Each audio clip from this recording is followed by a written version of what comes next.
জানো তো, আমরা অনেকেই রান্না করতে খুব ভালোবাসি এবং আমরা অনেকেই শুধুমাত্র রান্না করতে হয় মানে ওই আর কি দিনটা পার করে নিতে হবে, কিছু তো খেতে হবে, বাইরের খাবার খেলে বা অনলাইন কিছু এনে খেলে শরীর খারাপ করতে পারে। সেই জন্য আমরা অনেকেই যাই হোক একটা উঠে সকালবেলা উঠে বা দুপুরবেলা বা রাত্রিবেলা বা সন্ধেবেলা কখনো না কখনো একটা কিছু বানিয়ে নিলাম, তো ঠিক আছে ওটাই একবারে বানিয়ে রেখে দিলাম। মানে রান্নাটা না জাস্ট আমরা মানে করতে হয় বলে করি, রান্না করতে আমরা ভালোবাসি না।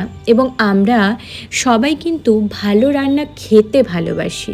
মানে কেউ যদি আমাদের মুখের সামনে সুন্দর রান্না করে নামিয়ে দেয় তাহলে সেটা খেতে আমাদের সবার খুব ভালো লাগে।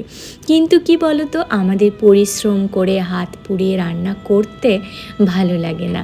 তাদের জন্য আমি একদমই বলছি না, কিন্তু আমরা যারা রান্না করতে ভালোবাসি, রান্না করে সেই রান্নাটা খেতে ভালোবাসি এবং সবাইকে খাওয়াতে ভালোবাসি, যখন সবাই চেটে পুটে খায় তখন আমাদের মনে অন্যরকম একটা তৃপ্তি হয়, একটা আনন্দ হয়। তাদের জন্য আমি কয়েকটা মশলা আজকে বানালাম এবং সেটাই তোমাদের সাথে শেয়ার করলাম, যাতে তোমরা বাড়িতে বানাতে পারো মশলাটা এবং তোমাদের রান্নাকে আরও সুস্বাদু করে তুলতে পারো, তোমাদের স্পেশাল মানুষগুলোকে আরও সুন্দর সুন্দর রান্না করে খাওয়াতে পারবে। সেই জন্য আমি একদমই মানে সেরকম কোনো জটিল কোনো মশলা নয়, খুব যে আমরা পারবো না, বাজারে কিনতে পাবো না, সেরকমও কোনো মশলা নয়।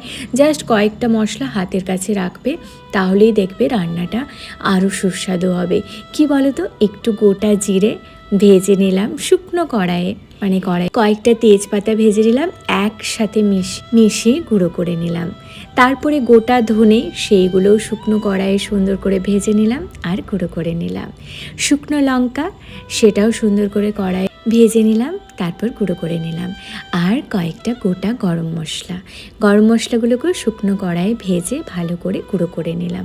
জানো তো, গরম মশলার সাথে তোমরা আরও অনেক কিছু যেতে পারো, জয়িত্রী, পিপলস, কিন্তু আমার কাছে সেগুলো ছিল না, ওই হাতের কাছে যা আছে। আরেকটা কথা জানো তো, গরম মশলাটা সবগুলোই প্রতিদিন খাওয়া ঠিক নয়, মানে অনেক সময় আমাদের পেট গরম করে, তো সেই জন্য আমি এই তিনটেই বেসিক্যালি দিয়েছি এবং এইগুলো খুব একটা ক্ষতি করে না, সেই জন্য আমি এই তিনটেই রেখেছি। আর গরম মশলাটা খুবই অল্প পরিমাণে দিতে হবে।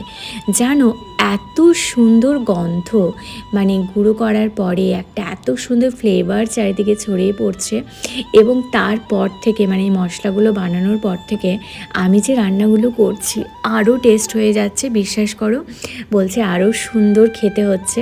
আর আমি সবকটা সুন্দর করে, আমি যে ট্রান্সপারেন্ট জারগুলো কিনেছিলাম তোমাদের দেখিয়েছিলাম মিশো থেকে, আমি এই কারণেই কিনেছিলাম যাতে হাতের কাছে আমি মশলাগুলো রাখতে পারি, কারণ আমি খুব সকালে রান্নাটা করি এবং আমার তখন প্রচণ্ড তাড়াহুড়ো থাকে, মানে আমার নিঃশ্বাস ফেলতেও মনে হয় যেন সময় লেগে যাচ্ছে, পারলে এটাকেও আটকে রাখলে ভালো হতো। মানে জাস্ট কথার কথা বলছি, নিঃশ্বাস আটকে রাখলে তো মরে যাব, জাস্ট উদাহরণ দিলাম।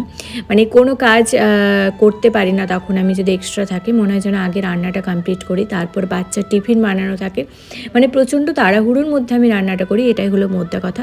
সেই জন্য আমি সবগুলো সুন্দর করে সাজিয়ে একদম যা যা ফোড়নে লাগবে, যা যা মশলা লাগবে সবটা সুন্দর করে সাজিয়ে আমার হাতের কাছে রাখি, যাতে আমি রান্না করতে করতে সবকটাই যখন দরকার হবে তখন পেয়ে যাই। তোমরাও কিন্তু দেখে নিয়েছো আমি কি মশলা বানালাম, আর প্লিজ তোমরা বাড়িতে বানিও, কারণ অপূর্ব এরকমভাবে একবার বানিয়ে নিলে আর কিন্তু তোমাদের একদমই ইচ্ছে করবে না বাইরের প্যাকেটিং মশলা মানে কেনা মশলায় রান্না করতে। তো বানিও তোমরা, আর এতে কিন্তু ব্যাপারটা হেলদিও হবে। তো চলো আজ তাহলে এটুকুই থাক, আবার দেখা হবে অন্য কোনো ভিডিও নিয়ে তোমাদের সাথে। টাটা।